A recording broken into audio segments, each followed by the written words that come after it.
Bienvenue sur le podcast Graines d'étoiles qui donne la parole à des personnes qui sont acteurs et actrices de leur vie. Je suis Sarah et j'anime ce podcast avec beaucoup de joie pour créer un monde où tout le monde est plus conscient de sa nature. Si vous êtes sur un chemin de développement spirituel ou personnel, si vous vous sentez seul sur ce chemin ou si vous avez des questions, vous êtes au bon endroit. Le podcast vise à révéler la graine d'étoile qui sommeille en chacun d'entre nous. Je vous souhaite une très belle écoute. Bonjour à tous, bienvenue sur ce nouvel épisode de Graines d'étoiles. Aujourd'hui j'ai le plaisir d'être avec Sabrina, donc bienvenue à toi Sabrina. Et Sabrina, c'est une rencontre d'abord sur les réseaux sociaux via des amis communs, puis en live, puis en direct au fur et à mesure puisqu'elle a quand même accompagné Vers Soleil. Et Sabrina, elle est passée d'ingénieure à artiste coach. Elle porte sa voix haut et fort, quitte à sortir du cadre. Aujourd'hui, elle anime le podcast Aspérité aussi depuis quelques mois et je suis ravie d'avoir cette occasion de l'interviewer sur Graines d'étoiles sur le sujet de porter sa voix. Je sais qu'elle a plein de choses à nous dire et qu'elle l'incarne parfaitement. Donc avant qu'on démarre sur tout ça, est-ce que tu peux nous te présenter toi avec tes mots sur qui tu es aujourd'hui ? Déjà, merci Sarah de m'inviter sur ce podcast. Je suis toujours ravie de porter ma voix et d'autant plus dans Graines d'étoiles. Je suis vraiment très heureuse. Et qui je suis, c'est toujours une question compliquée. On pourrait dire que je suis une femme de 34 ans qui a les pieds sur terre et la tête dans les étoiles, comme j'aime le dire. Je suis multipassionnée. Je suis passionnée par beaucoup de choses, notamment par l'humain. Et j'ai surtout à cœur d'être la plus authentique possible, en fait, à l'instant T. Euh, pour partager ce que j'ai dans mon cœur et partager ma voix. Et c'est vraiment ce que j'aime faire, que ce soit dans les coachings, que ce soit dans la peinture ou dans d'autres choses. C'est toujours ce qui a été important pour moi, même quand j'ai été ingénieure. Donc voilà ce que je pourrais dire, je pense. Deuxième question obligatoire, c'est quoi ta vision de la spiritualité à toi aujourd'hui ? Hmm. Alors aujourd'hui, ma vision de la spiritualité, pour moi, c'est vraiment dans le quotidien. C'est la spiritualité, c'est pas même si j'aime les paillettes, mais c'est pas que les paillettes et les froufrous et les froufrous. C'est vraiment dans chaque chose du quotidien se sentir relié à plus grand que soi et même déjà à soi, en fait, pour moi, et à plus grand que soi et à être en présence, en fait. C'est vraiment ça pour moi, la spiritualité. C'est pas des codes, c'est pas normé, c'est pas il faut faire telle chose pour, je sais pas, contacter ses guides ou pour avoir quelque chose dans sa vie. Non, c'est vraiment d'être le plus souvent possible, même si c'est déjà un sacré chemin, avec soi et avec ce qui nous entoure, en fait. Donc tu l'as dit, t'es un peu multicasquette.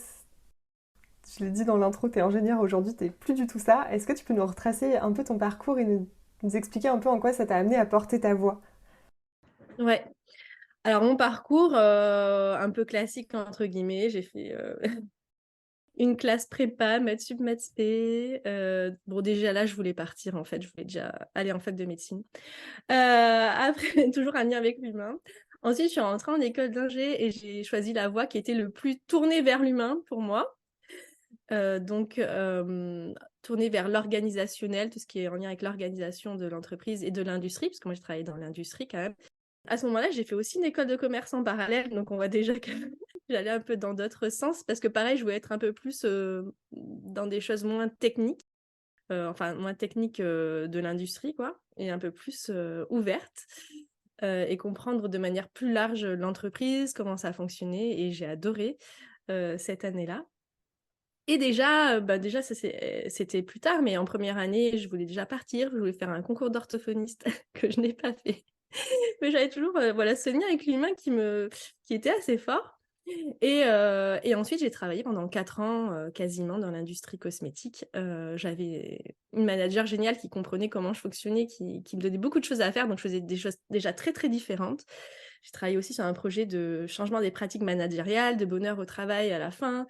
Et c'était super, sauf qu'il y avait des valeurs qui allaient quand même à l'encontre des miennes, parce que l'industrie, ça reste quand même une industrie.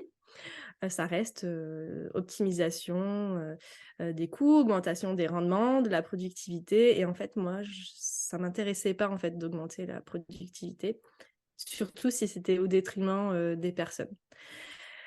Donc là, ça commençait à coincer vraiment très, très fort pour moi. Et jusqu'à en être pas bien du tout, en fait, j'ai développé des intolérances alimentaires et je me suis retrouvée très très mal. Parce que j'étais pas, enfin, à ce moment-là, je comprenais pas, mais j'étais pas alignée avec mes valeurs et j'avais lu un article en fait où j'ai compris que le corps et l'esprit étaient liés. Et moi, à l'époque, j'étais quand même très très ingénieure dans ma tête.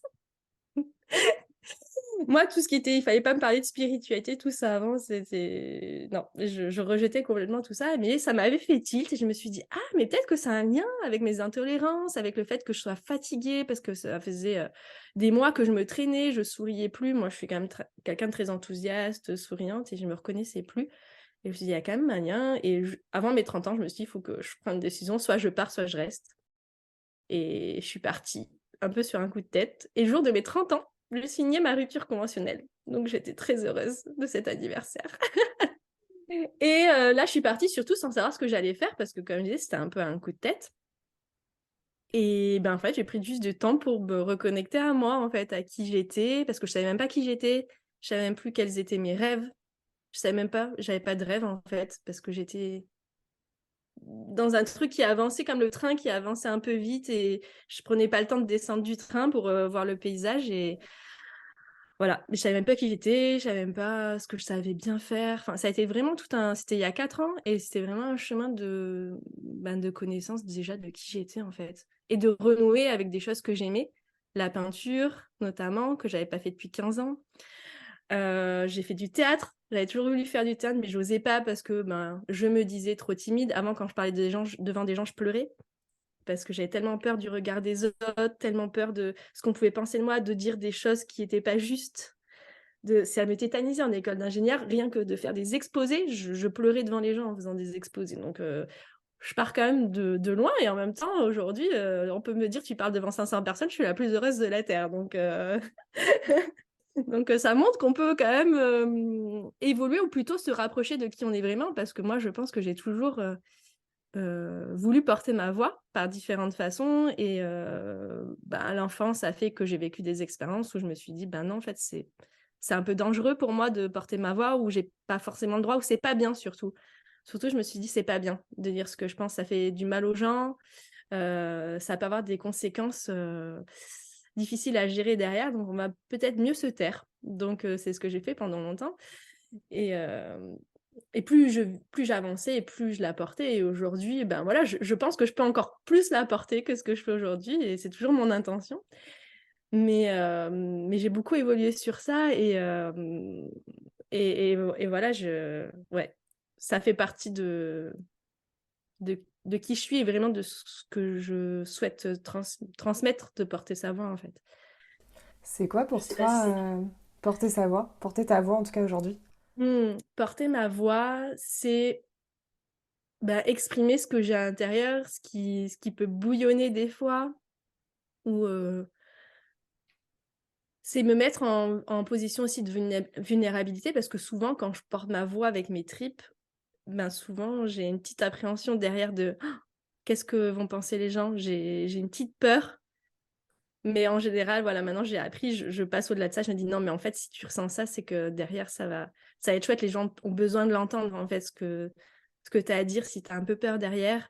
Ou même mes peintures, par exemple, la dernière peinture que j'ai faite, j'osais pas faire quelque chose d'assez sombre, avec du noir ou quoi, c'est des couleurs que j'osais pas utiliser. Et je l'ai faite, cette peinture, j'ai même écrit des choses, c'était un moment où j'arrivais pas à... Je faisais que penser, ça tournait en boucle, c'était horrible dans ma tête. Et j'ai écrit sur toute la page Can't Stop Thinking tout le long. Et je me suis dit, oh, les gens ils vont trouver ça bizarre, ça va leur faire peur en fait, vraiment. Et en fait, non, j'ai eu que des, des retours, mais super sur cette peinture par exemple. Donc, moi, c'est vraiment oser sortir ce qui est à l'intérieur de moi, que ce soit très joyeux, très lumineux, très enthousiasmant ou un peu plus sombre. Euh, Ouais, c'est vraiment, voilà, oser sortir ce qui est à l'intérieur et qui demande qu'à être transmis. J'imagine que ça te demande quand même pas mal d'alignement intérieur, de regard sur soi aussi pour être aligné avec ce que tu portes et en même temps consciente que tu dépasses une peur en faisant ça. Enfin, je sais pas comment tu fais du coup, si t'as astuce, si t'as un exemple pour nous montrer comment tu le fais en fait au quotidien.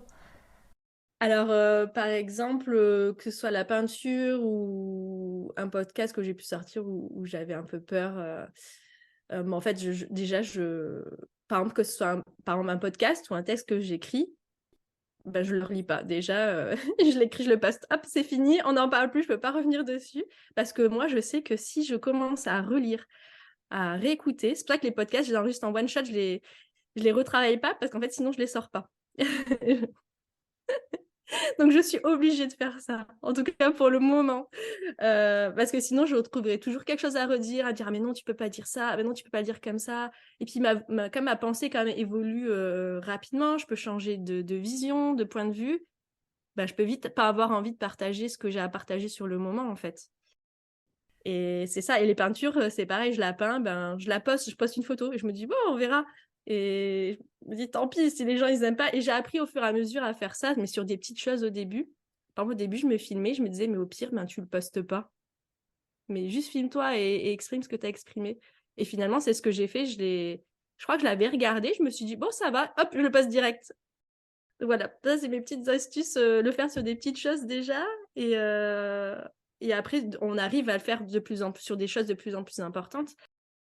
Mais au début, déjà, le faire sur des petites choses, ne serait-ce que au début, montrer mes peintures à ma famille, c'était quand même un challenge, quoi. C'est un truc dont tu parles un peu au fil rouge depuis le début, c'est un peu le regard des autres et la peur du regard des autres finalement. Comment on arrive à se détacher de tout ça? Parce que enfin, j'ai quand même l'impression que ça bloque pas mal de gens et qu'on passe tous par cette phase de oh mon Dieu, finalement on se censure pour l'autre, même pas pour soi-même. Comment t'as fait toi? Comment tu fais encore aujourd'hui? Parce que j'imagine que c'est pas évident sur tous les sujets encore. Oui, c'est effectivement pas évident sur tous les sujets. Et comment je fais par rapport au regard des autres? C'est une très bonne question. C'est comme tout le reste, en fait, c'est de l'entraînement, déjà. Ouais, je pense que c'est important de dire que c'est de l'entraînement, en fait. Ça vient pas du... Enfin, en tout cas, pour moi, peut-être que ça peut. En tout cas, pour moi, ça n'a pas été du jour au lendemain. C'est comme me préparer. Si je dois courir un marathon, je vais quand même courir un peu tous les jours, quoi. Ben, là, c'est un peu le fil rouge. C'est-à-dire que quand j'ai décidé qu'enfin, j'avais envie d'exprimer, c'est de le faire à chaque opportunité que j'avais de le faire. Je le faisais.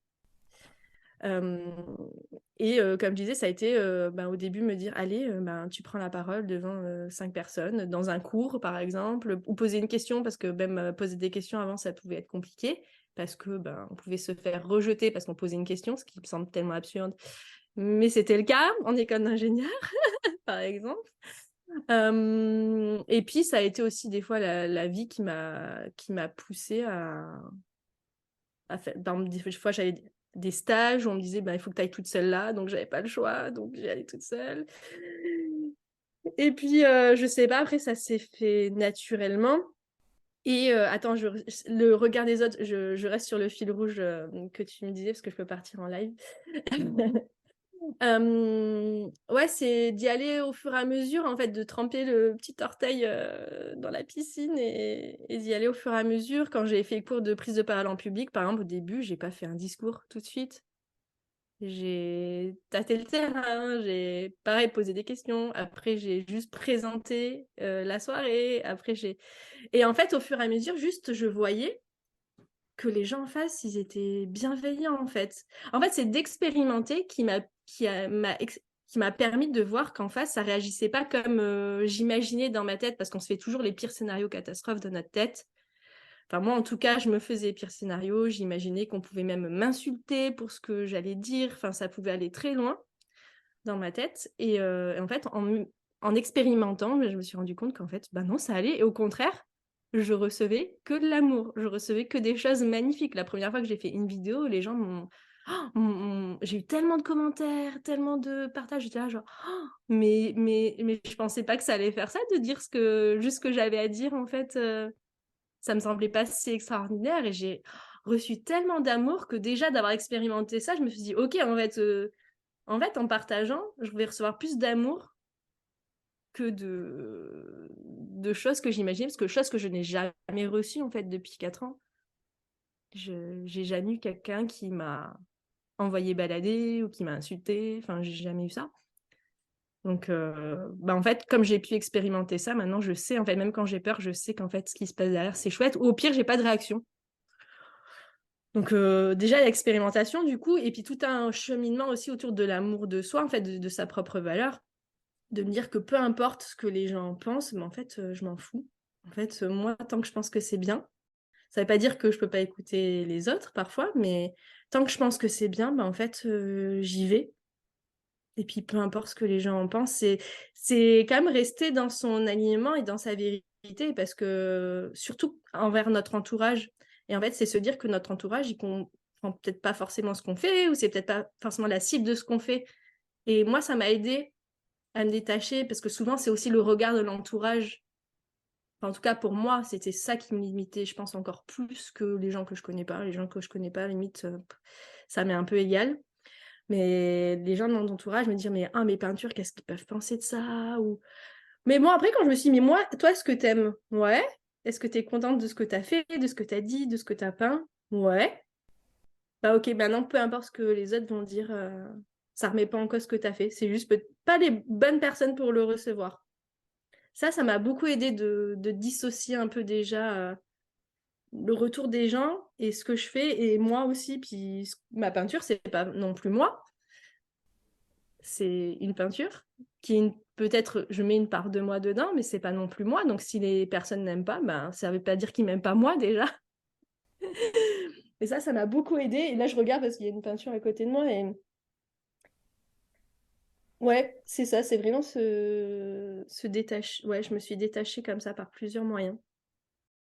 Et maintenant, limite, enfin, je suis très à là, je dis aux gens, mais si vous aimez pas, dites-le moi, ça me fait rien du tout, en fait. Vous avez le droit de dire que vous aimez pas. Et quand les gens me disent, je dis, ah ouais, c'est ton point de vue, c'est ok, ouais, je comprends. Mais moi, je l'aime bien.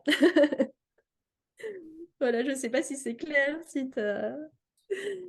Si, c'est très clair, merci beaucoup. Il y a quelque chose que sur lequel je voulais revenir parce que du coup, tu as monté le podcast à Aspérité. Parce que c'est une notion qui est un peu importante, je pense, pour toi, de révéler son aspérité. Donc tu partages la tienne à travers le podcast, mais aussi celle des autres. Et je veux que tu me parles un peu de cette notion, de en quoi ça aide aussi à se révéler, à pousser, en tout cas, à porter sa propre unicité, ses propres aspérités dans le monde, quoi. Alors, la notion d'aspérité, pour moi, c'est s'autoriser à montrer toutes ces facettes, comme je disais, les plus lumineuses ou même les plus sombres, enfin, celles qui nous semblent les plus sombres, mais c'est pas forcément le cas, en fait, quand on les montre au monde aussi. Et s'autoriser vraiment à être pleinement soi dans toutes nos facettes, dans toutes nos aspérités, et pas, justement, pour moi, aspérité, c'est le contraire de lisse. Et pas se montrer lisse, chercher à rentrer dans un cadre. En fait, c'est comme si, je trouve ça étrange, tout le monde cherche à rentrer dans un cadre pour correspondre aux supposées attentes de l'autre. Mais en fait, tout le monde fait ça. Donc c'est étrange, en fait, ce jeu-là où tout le monde essaye de correspondre aux attentes qui croit que l'autre a, mais en fait qu'il n'a pas. Waouh, et tout le monde se lisse. Mais en fait, personne n'a envie de lisse. Et je trouve ça fou quand j'imagine, là, j'ai une image, mais je me dis, waouh, c'est complètement dingue ce jeu auquel on joue tous, là.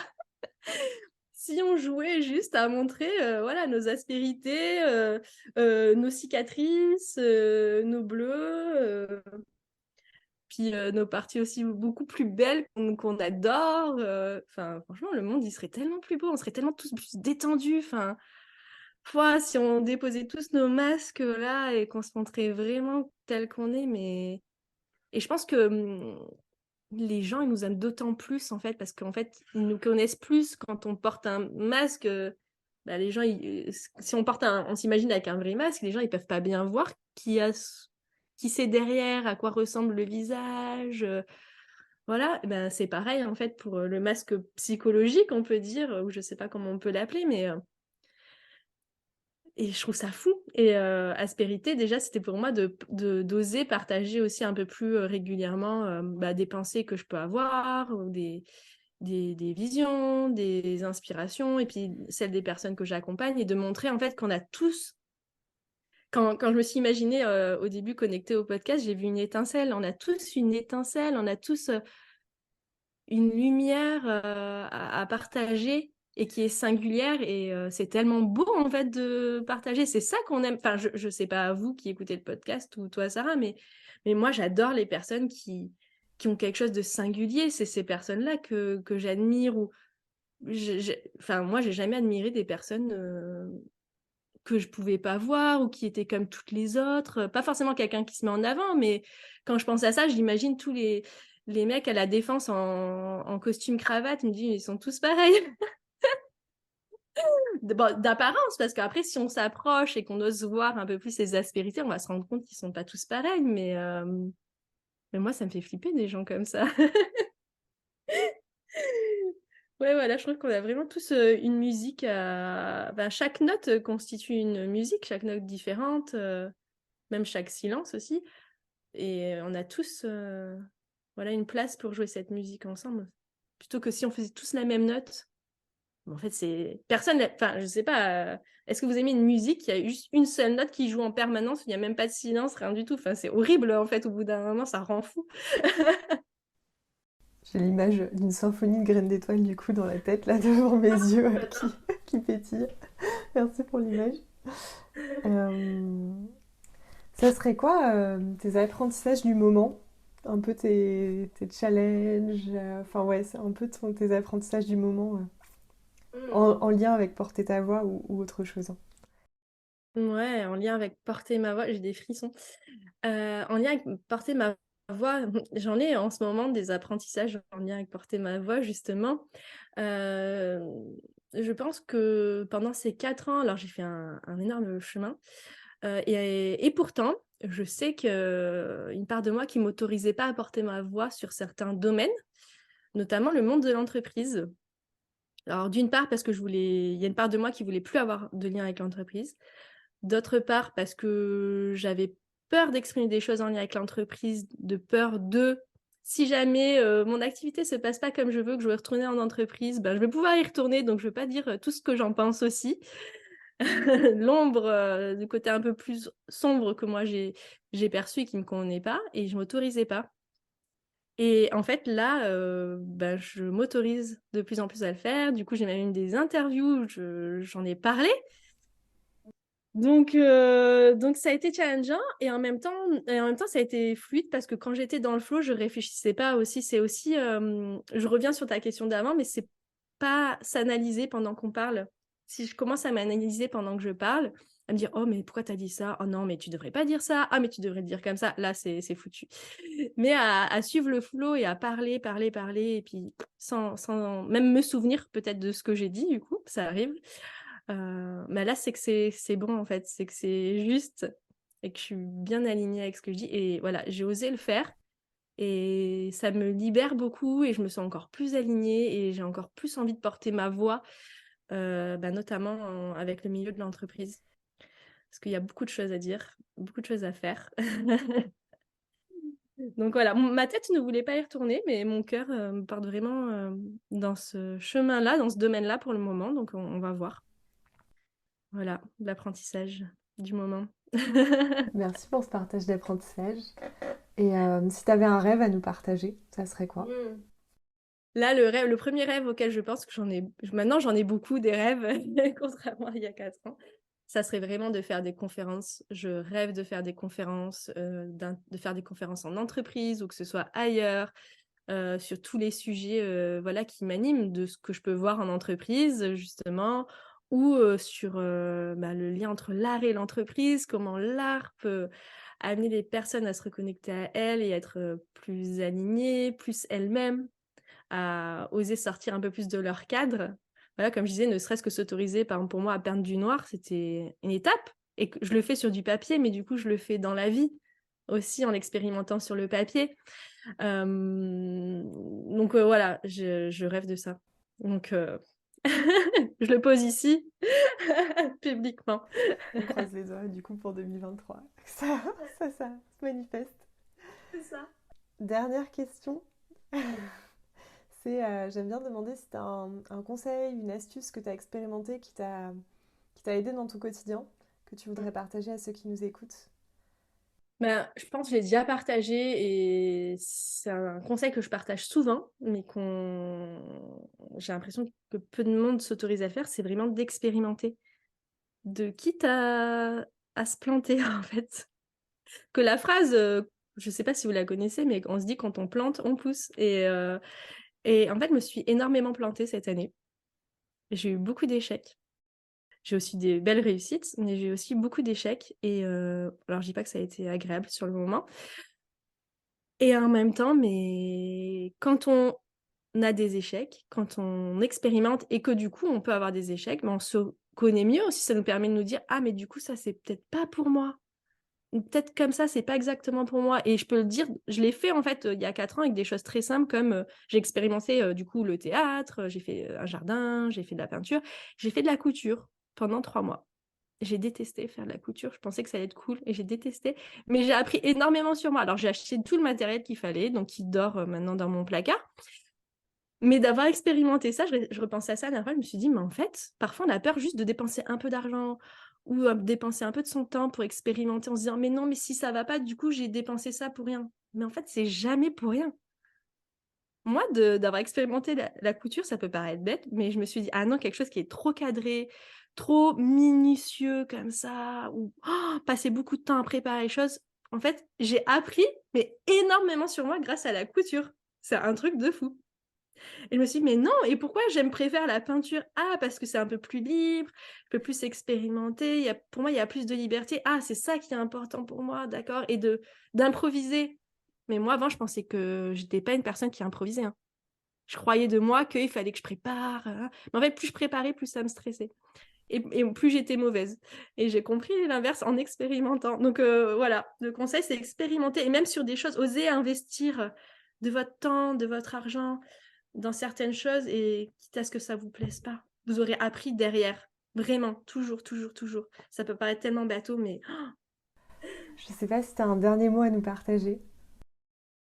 la seule chose que j'ai envie de vous dire, c'est vraiment oser allumer votre étincelle et la partager au monde, en fait, et dire ce que vous avez à dire vraiment. Enfin, autorisez-vous, ça va être beau. Ça va être très beau. Merci beaucoup. Je crois qu'on va s'arrêter sur ces mots. Merci à toi d'avoir partagé ton étincelle avec nous. Et puis, merci pour tout et à très bientôt dans un prochain épisode. Et merci à ceux qui nous écoutent. Merci pour votre écoute. J'espère que cet épisode vous a plu. Si c'est le cas, n'hésitez pas à le partager autour de vous et à le faire connaître. On se retrouve dans tous les cas très bientôt pour un prochain épisode de Graines d'étoiles. Si vous voulez être tenu au courant de l'actualité du podcast, vous pouvez me suivre sur Instagram ou bien vous abonner à votre plateforme d'écoute. À très bientôt.